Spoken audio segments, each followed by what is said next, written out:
Okay, abuzaba makwa basonko so edeba POG Media so. Abuzia yembonra yensemu.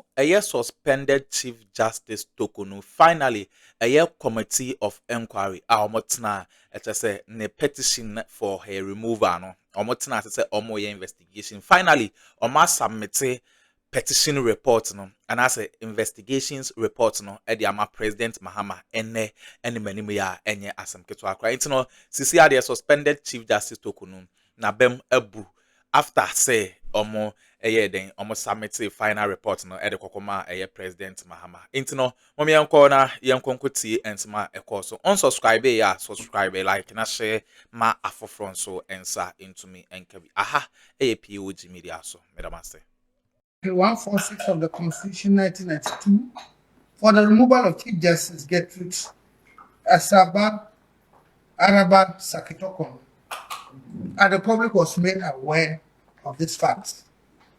Subsequent processes dictated by the Constitution and the decisions of our Supreme Court were gone through, culminating in the establishment of our committee under Article 146, Clause 6 of the Constitution.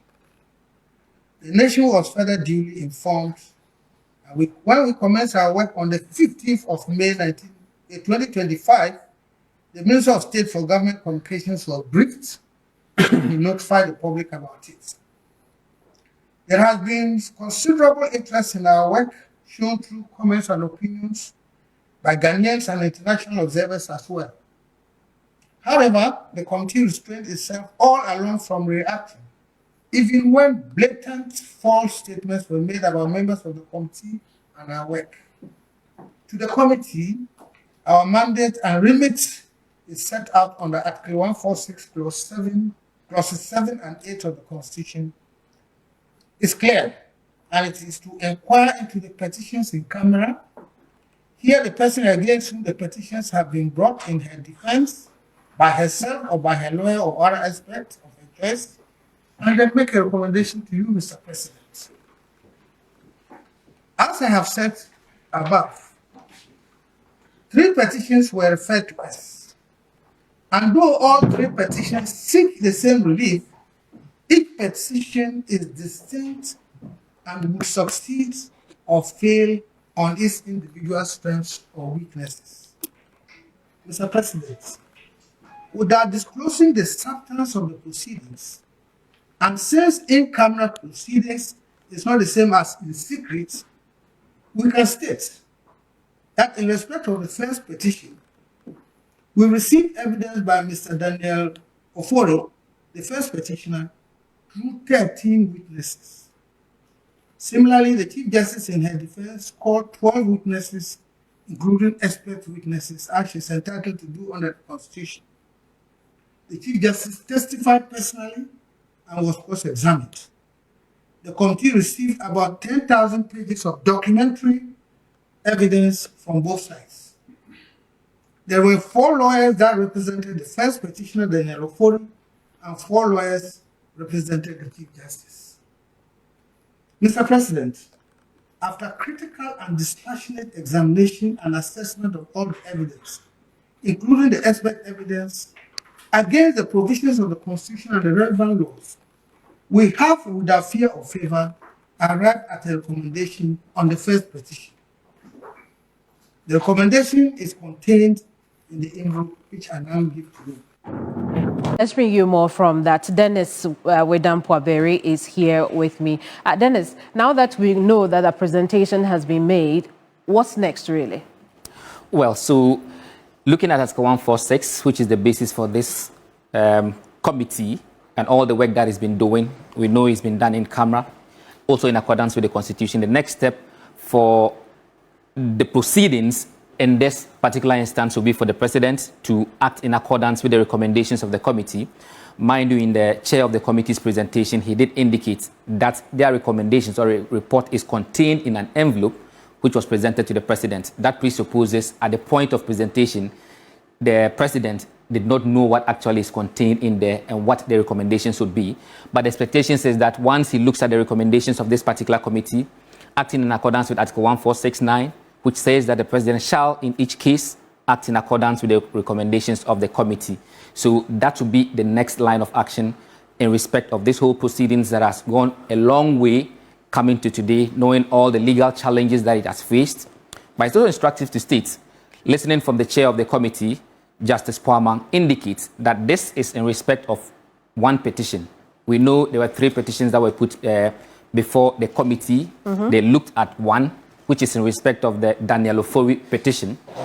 He gives some details as well as to how rigorous the process has been, to the fact that for the petitioner, he has as many as 13 witnesses coming to testify in that matter. In her defense for the Chief Justice, she had as many as 12 persons also coming to testify, including witnesses. She herself also testified in that. He also did indicate that they received as many as over 10,000 documents in respect of that particular proceedings. 4 lawyers for the petitioners, 4 lawyers for the Chief Justice in this particular matter. So looking forward is the fact that whatever is contained in that report that the committee presented to the President today, the President will be bound by the recommendations contained in that particular report that has been given to the President. I see. Take us back into time, right? How did we get to this point? Well, so it's basically the point that some persons presented a petition to the President, petitions to the President, including the one in respect of which we now have its report ready, to the effect that they wanted the Chief Justice to be investigated and possibly removed for certain things that she had done. Now, in matters that relate to the removal of Chief Justice, it is instructive to know that they are done in accordance with constitutional provisions, especially Article 146. Pursuant to that, the President, together with the Council of States, had to make a determination to even find merit in those petitions. That was done, and that culminated in the finding of the prima facie that was established, for which the committee, which is led by Justice Poamang, was instituted or set up to look into the matters. Now, for that particular committee, let's remind ourselves who formed this committee. Justice Gabriel Poamang, like I mentioned, is the chair of that committee. We also have on that committee another Supreme Court Justice, Justice Samuel Esedu. You also have former Auditor General Daniel Yao Domolevo also being a member of that committee. You have Major Flora Dalugu, also a member of that committee, and Professor James Jifa, who is also Associate Professor of the University of Ghana, also a member of that particular committee. 5 members sitting on this particular matter and now having to make that report available today. What you heard earlier, or the person you heard speak at the presidency, was Justice Gabriel Poamang, who has been the chair of that committee. We do also know that even before the committee started its work, there had been several legal hurdles that they had to cross. Absolutely. Because many were those who thought that the process right from the word-go was impugned, so they had to go to the Supreme Court to seek interpretation on certain matters and also seek to restrain the committee from doing its work. As many as 5 legal hurdles had been crossed, including injunction applications, which have all failed. There have also been processes that have gone beyond the borders of the country. Absolutely. I.e., the Chief Justice taking the matter to the ECOWAS court, also seeking to stop the process. That is a matter which is still pending and yet to be determined. I see. So there's a lot that has been happening in this I'm just wondering, right, considering that the ECOWAS case is pending, we know that the UK bar also had, written in support of the Chief Justice. Again, that is not a legal matter, so we can put it on the side, right? Yes. But on the subject of the ECOWAS ruling, we know a report has now been submitted. Does it change the dynamics of what may be going on in the ECOWAS legal matter? Not exactly, because as long as the committee has not been stopped from doing its work, it has the mandate, or it had the mandate, to carry through whatever process is ongoing. If there was an order, perhaps from our law courts, that stopped the work of the committee, that would have been a different conversation altogether. But to the extent that that did not happen, the committee had the power to continue to do the work that it's done. Now, one thing I didn't also mention is the fact that in respect of the two petitions, they are still pending. Right. However, the chair indicates that the petition of the second, the petitioner in the second one. petition, I didn't want to sound repetitive, but that's what it is. Yes, the petitioner in that matter, together with the defense, that's the Chief Justice and her lawyers, recommended that be adjourned So for now, that has been graciously granted. So for now, those matters stand adjourned. It also indicates that if it becomes necessary, they would have to go in and look at those petitions as well. But it's just important to state that this report that has been presented is in respect of just one, and that is the Daniel Ofori petition.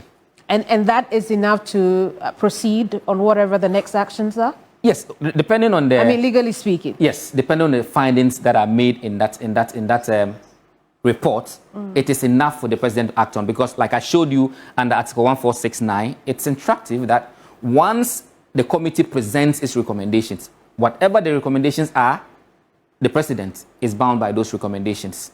So we are yet to see exactly what is in there, but that will be a communication we expect from the presidency in respect of what's contained in that envelope. That's what was presented to the president. Is the president legally bound by time as to when he's supposed to take action on this? We don't see that expressly on the face of the provisions in the Constitution, except to say that he's bound by the recommendations.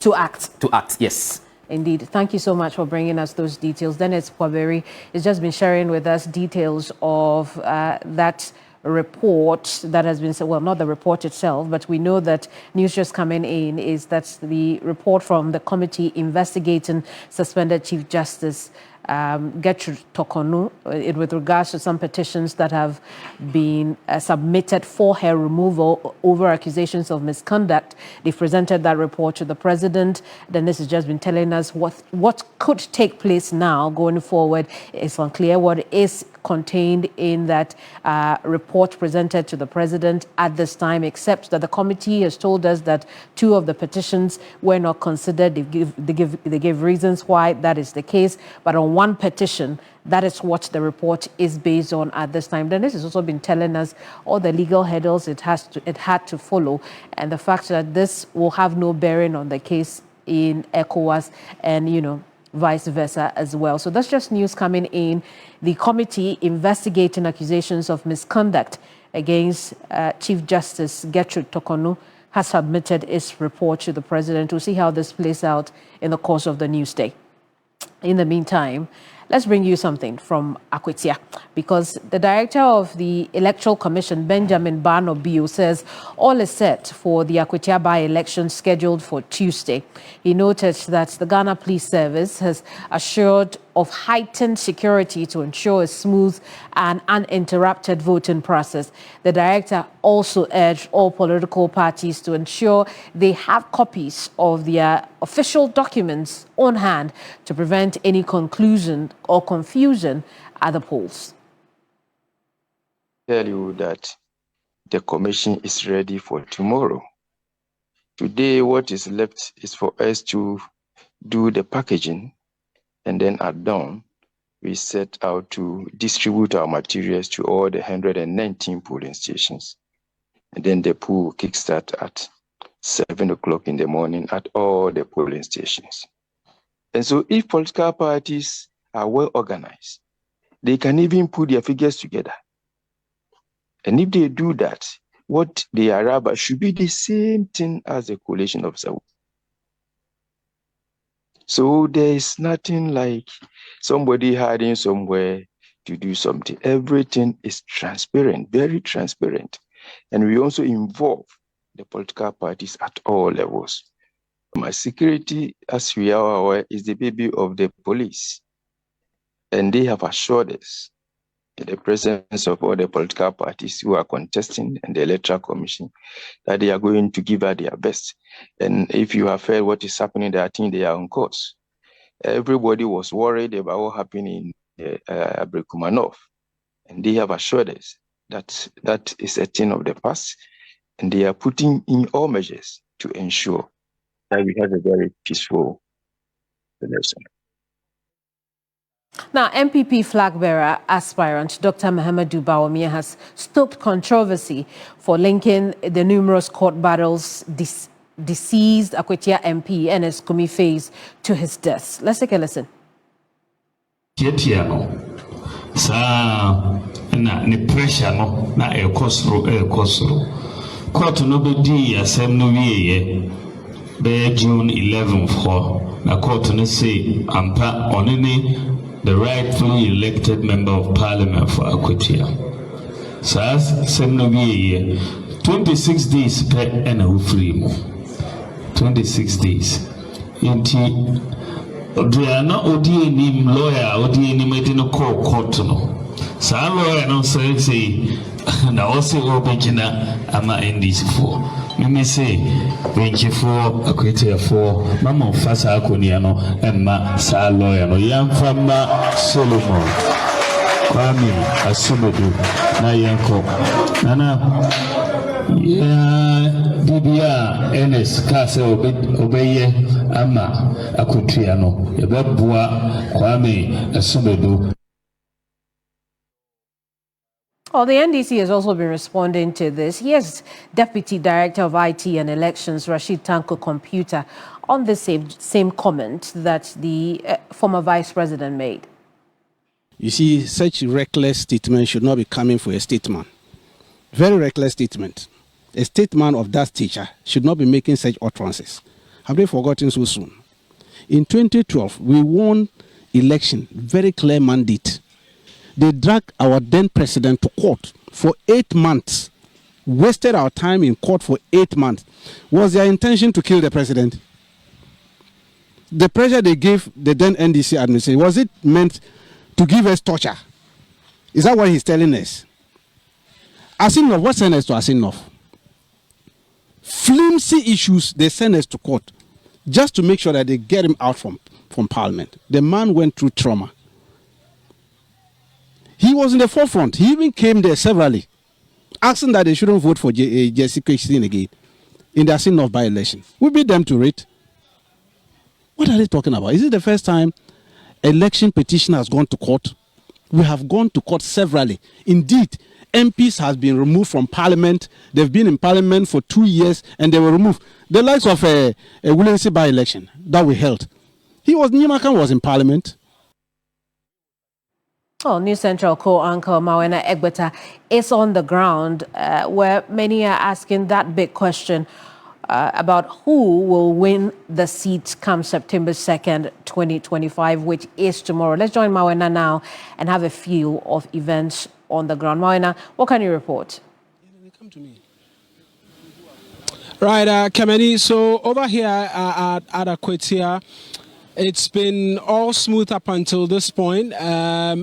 We know that of the many things expected to happen a lot later today, the Peace Council has requested for a meeting between the two leading parties, the NPP and then the NDC, preaching peace amongst many of the things that we've seen. We know there's a history here where there was a rerun of some polling stations in 2009. It resulted in a lot of violence.